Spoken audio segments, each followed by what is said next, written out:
Bom dia, pessoal. Hoje nós vamos falar um pouquinho sobre filosofia. Eu fiz uma especialização em filosofia do direito e eu acho muito bonito a forma, né, como os nossos filósofos, primeiros filósofos, né, eles começaram a buscar um pensamento racional, um pensamento lógico para o aprofundamento e conhecimento de tudo que o cercava, do mundo que o cercava. Os primeiros filósofos se preocupavam muito com o cosmos, com a natureza. Aí depois passaram a se preocupar mais com a racionalidade, aquilo que é o pensamento humano. E tanto que uns diziam, né, que o mundo, né, iniciou a essência, a partícula essencial. Seria uns falavam que tudo veio da água por causa da umidade, outros falavam não, que tudo veio do ar, outros falavam não, que veio do fogo. E a filosofia, a filosofia ali da Grécia, né, que não era só da Grécia, mas das cidades ali em voltas, das províncias jônicas ali em volta, ela influenciou nosso mundo. A gente vê como Sócrates foi importante, né?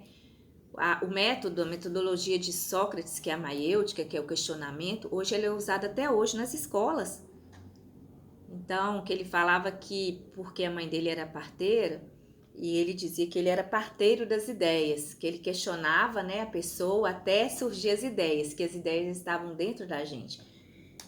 E isso é muito legal, porque era tudo oral, até Sócrates ali era tudo oral, a tradição, tanto que eles usavam muita poesia, por causa da rima, era mais fácil de guardar. E eles não escreviam nada, né? Então eles aprendiam aquilo ali, memorizavam e passavam para frente.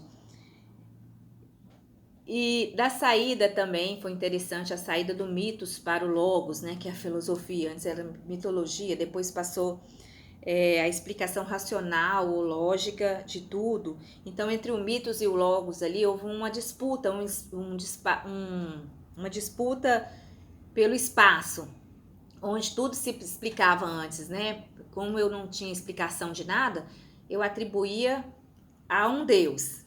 Trovejava, chovia, era o Deus do trovão, o fogo, né? Outro Deus. Então cada um tinha a explicação ali nos mitos e depois passou para a racionalidade, para o logos, para a filosofia, que é justamente quando vem a explicação racional. Aí eles começam a querer explicar o mundo de forma racional. Eles começam a pensar sobre, eu acho que é da água, porque fica tudo úmido. E cada um foi trazendo um pensamento. E hoje aqui na Grécia Antiga, eles falavam muito sobre democracia, cidadania, felicidade, justiça e conhecimento e verdade. E hoje são tão atuais, né? Tão atuais o tema cidadania, democracia, felicidade, justiça, conhecimento. Apesar que era bem diferente de hoje, né? Então eles deixavam de fora ali nas ágoras os escravos e as mulheres. E a gente vê que até Aristóteles era totalmente assim a favor disso, mas infelizmente o poeta ele é filho do seu tempo, né? A gente tem que entender. Eu custei para entender isso. Às vezes muita coisa que a gente pensa hoje, futuramente a pessoa fala como que podia, né, ter esse pensamento, que pensamento retrógrado. Mas nós somos filhos do nosso tempo. Então, por isso que a gente tem que pensar, analisar bem o que é justiça, o que não é no nosso tempo, porque futuramente nós seremos julgados, né? Como hoje nós lemos esses escritores antigos, esses filósofos antigos, e nós os questionamos, há também esse questionamento, né? E uma coisa que é muito legal, que era os poemas, né? Que era a forma de se expressar. E esses poemas foram e as ideias, tanto os poemas como as ideias, foram tão importantes que eles foram adjetivados na nossa cultura. Por exemplo, quando a gente fala assim, nossa, que tarefa difícil, que tarefa hercúlea, eu estou me referindo, né, aos trabalhos lá que eles chamavam de poemas de Homero, que falava sobre as as tarefas, os 12 trabalhos de Hércules, o deus da força descomunal, e cujo nome latim era Hércules. E quando eu falo também, existe um amor platônico, né? Só uma pessoa namora com outra, a outra não tá sabendo ainda. Isso aí é um amor idealizado por causa da ideia de Platão, né? Que Platão falava que tem o mundo das ideias e tem o mundo material. E o mundo ideal é aquele mundo perfeito, aquele mundo que a gente que transcende, né? Aquele material ali, mas que seria o ideal. E que o nosso mundo aqui, o que nós vemos, que nós sentimos, né? Pelos sentidos, o que a gente percebe, não seria perfeito como o mundo ideal. Ele, né, vamos supor, um triângulo. Eu posso pensar um triângulo perfeito, mas eu nunca vou conseguir construir um triângulo perfeito em todas as dimensões. Mas eu tenho ideia do que é um triângulo, né, perfeito. E esses contos, né, homéricos, eles falavam sobre a beleza de ser herói, né, do heroísmo, do homem tendo que lutar os seus próprios inimigos, o homem tendo que buscar sua força em si mesmo. E isso é muito legal. Apesar que esses poemas homéricos, a gente fala assim, os poemas de Homero, mas não se sabe se existia um Homero mesmo, um poeta chamado Homero. Porque a distância entre as obras deles, né, de Ilíada e Odisseia, que fala mais ou menos ali sobre a Guerra de Troia, ela tem uma distância de 200 anos. Então, e mesmo assim eles foram tão importantes, né? Então, quando eu falo poemas homéricos, posso estar me referindo mais a uma forma de fazer poesia do que a um poeta chamado Homero. Então, hoje nós vamos ficar por aqui, depois a gente vai trazer mais sobre esses temas, que eu acho muito interessante, porque foi uma época de ouro, né? Platão ali, quando chega Sócrates para fazer o divisor da filosofia, né? Tanto que tem a era pós-socrática, ele dividiu ali essa filosofia, foi tão importante que dividiu a filosofia.